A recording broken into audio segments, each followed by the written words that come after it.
ফের সিপিএম এর হাতছাড়া হলো আরো এক পঞ্চায়েত। জানা গেছে যে এবার ধর্মনগরের কদমতলা ব্লকের রাজনগর গ্রাম পঞ্চায়েতে, যেখানে প্রধান পদে জয়ী বিজেপি প্রার্থীকে নিয়ে এবার মিছিল সংগঠিত। সিপিএম এর 2 জন, কংগ্রেসের 4 জন এবং বিজেপির 5 জন প্রতিনিধি নির্বাচিত হন। ভোটের পর গ্রাম পঞ্চায়েতটি কংগ্রেস এবং সিপিএম এর যৌথ দখলেই যায়।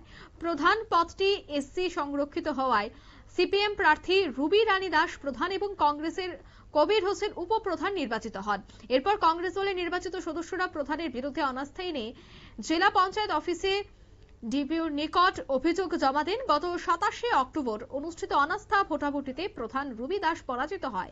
পূর্ব ঘোষণা অনুযায়ী আজ দুপুর 12টায় রাজনগর গ্রাম পঞ্চায়েত কার্যালয়ে নতুন প্রধান নির্বাচনের ভোটাভুটির আয়োজন করা হয়। উপস্থিত ছিলেন সকল দলের নির্বাচিত সদস্যরা। প্রিসাইডিং অফিসার হিসেবে দায়িত্ব পালন করেন জেলা প্রশাসনের পঞ্চায়েত অফিসার কাজল দাস এবং অবজারভার হিসেবে ছিলেন কালাছড়া আরডি ব্লকের বিডিও নারায়ণ দেবনাথ।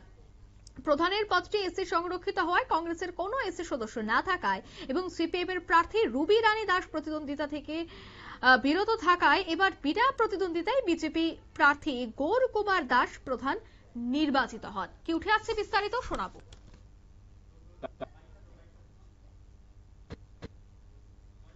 গত পঞ্চায়েত নির্বাচনে আমাদের কদমতলা আরডি ব্লকের অন্তর্গত রাজনগর গ্রাম পঞ্চায়েতে আমাদের বিজেপির মনোনীত 5 জন মেম্বার এখানে নির্বাচিত হন।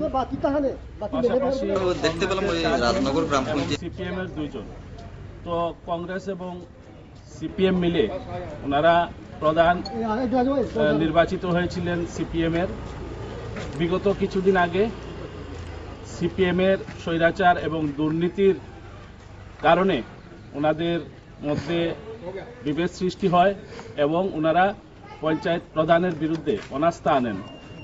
আজকে প্রধান নির্বাচন ছিল, তো প্রধান নির্বাচন আপনারা শুনলেন তাদের এই বক্তব্য। অর্থাৎ সমিতির প্রাক্তন চেয়ারম্যান সুব্রত দেব, উত্তর জেলার বিজেপি জেলা কমিটি সহ সভাপতি করুণা নাথ সহ অন্যান্য নেতৃত্বরা আজকের এই অনুষ্ঠানে উপস্থিত ছিলেন। নিয়ে নিচ্ছি ছোট্ট একটি বিজ্ঞাপন বিরতির সঙ্গে থাকুন।